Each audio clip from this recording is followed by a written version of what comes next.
बाल चौपल, बाल चौपल, बाल चौपल। सहकार रेडियो पर ढेर सारी मस्ती और जानकारियाँ।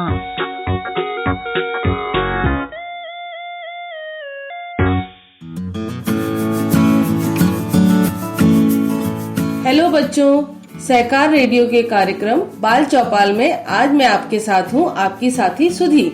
आज मैं आपको सुनाऊंगी ताइवान की एक लोक कथा जिसका शीर्षक है कुएं का मेंढक। इसे हमने लिया है बाल पत्रिका कोपल से और इसका अनुवाद किया है अखिल कुमार जी ने।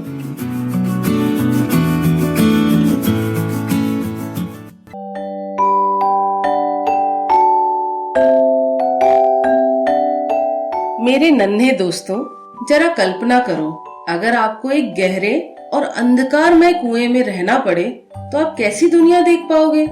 ऐसे ही गहरे और अंधकारमय कुएं में एक मेंढक रहता था। चलिए नीचे चल के देखें कि कुएं में रहने वाले इस मेंढक का जीवन कैसा है।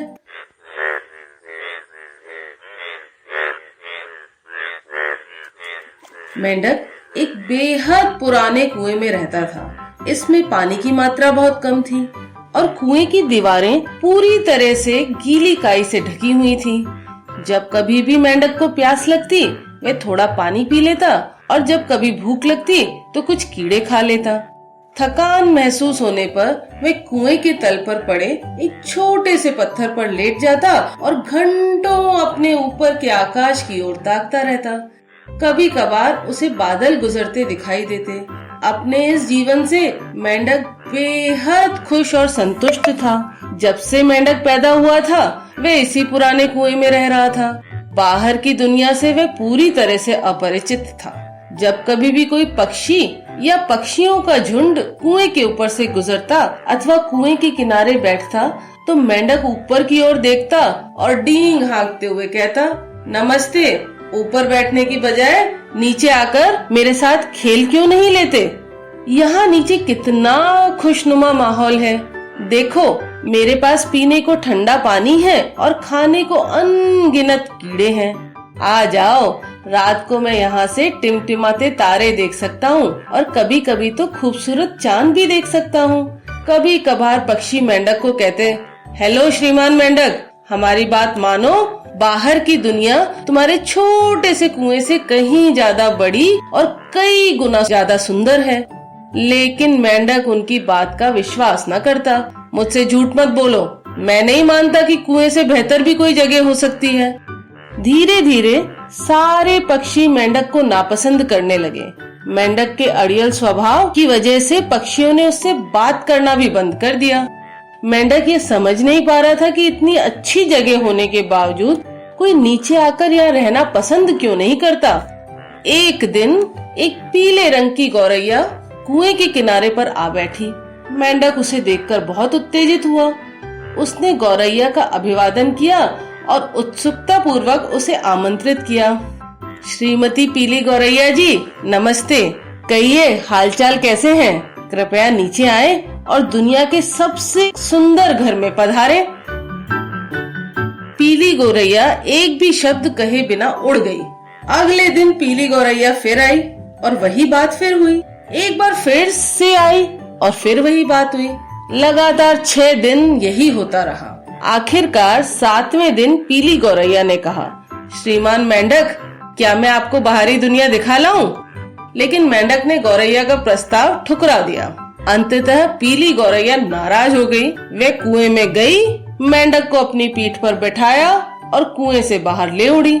कुएं से बाहर निकलते ही मेंढक चिल्ला उठा, ओह, बाहर की दुनिया इतनी बड़ी है। अंधकार में कुएं में रहते रहते वह अंधेरे का इतना आदी हो गया था कि सूरज की तेज किरणें आंखों में पड़ते ही उसे अपनी पलकें बंद करनी पड़ी।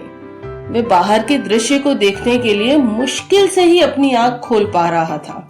आखिरकार जब उसने अपनी आंखें खोली तो अपने आसपास एक साथ इतनी चीजें देखकर वह घबरा गया। गौरैया जी, जरा ध्यान से, कहीं इस अजनबी चीज से टकरा मत जाना। ये हरे रंग की ऊंची नीची चीजें क्या हैं? पीली गौरैया खुशी से हंसी।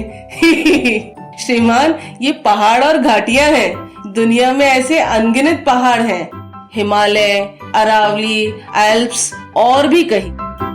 मेंढक विश्वास नहीं कर पा रहा था कि दुनिया में इतने सारे बड़े बड़े पहाड़ हैं। अभी उन्होंने इन ऊंचे पहाड़ों को पार ही किया था कि अगले दृश्य ने मेंढक को पहले से ज्यादा चकित कर दिया। ये लंबा चमकीला दृश्य क्या है? पीली गौरैया ने जवाब दिया, ये नदी है। और वहाँ वह विशाल नीली चीज क्या है? वह समंदर है। पीली गौरैया ने फिर जवाब दिया, उस नदी और समंदर में इतना पानी होगा? मेरे कुएं से तो ये कितने बड़े होंगे। इनमें तो मेरे कुएं में मौजूद पानी से अरबों गुना ज्यादा पानी होगा। मेंढक को अब जाकर एहसास हुआ कि उसका कुआं असल में कितना छोटा था। चलो नीचे चलें, ठीक है?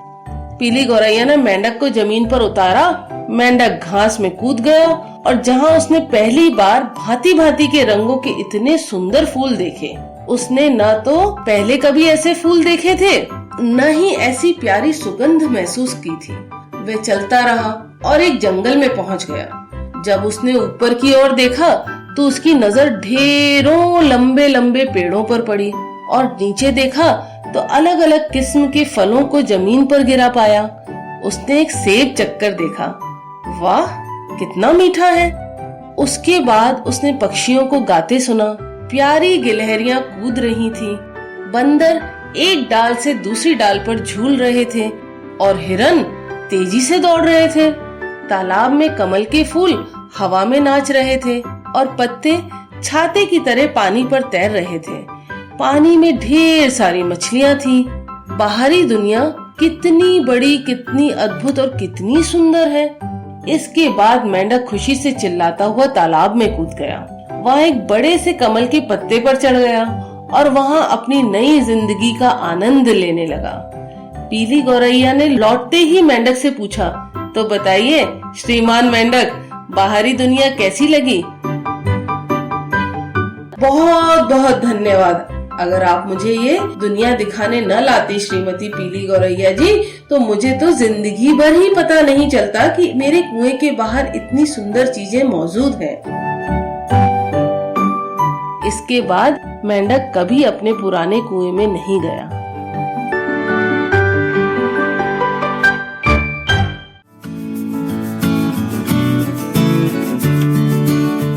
तो बच्चों, ये था सहकार रेडियो का कार्यक्रम बाल चौपाल। इसमें आपने सुनी ताइवानी लोक कथा कुएं का मेंढक, जिसे हमने लिया था बाल पत्रिका कोपल से और जिसका अनुवाद किया था अखिल कुमार जी ने। आशा है ये कार्यक्रम आपको पसंद आया होगा। अपनी प्रतिक्रिया कमेंट बॉक्स में लिखकर हमें जरूर बताइएगा। अगर आप ये कार्यक्रम पहली बार सुन रहे हैं और हमसे जुड़ना चाहते हैं तो व्हाट्सएप ग्रुप से जुड़ने के लिए 9617226783 पर अपना नाम और जिला लिखकर भेजें। फेसबुक से जुड़ने के लिए पेज लाइक करें या फिर अगर आप हमसे यूट्यूब पर जुड़ना चाहते हैं तो हमारा चैनल सब्सक्राइब करें। अधिक जानकारी के लिए हमारी वेबसाइट www.sehkarradio.com देखें। आज के लिए बस इतना ही। अगले हफ्ते ऐसे ही किसी और कार्यक्रम के साथ फिर मिलेंगे। तब तक के लिए दीजिए अनुमति मुझे यानी सुधी को। बाय बच्चों।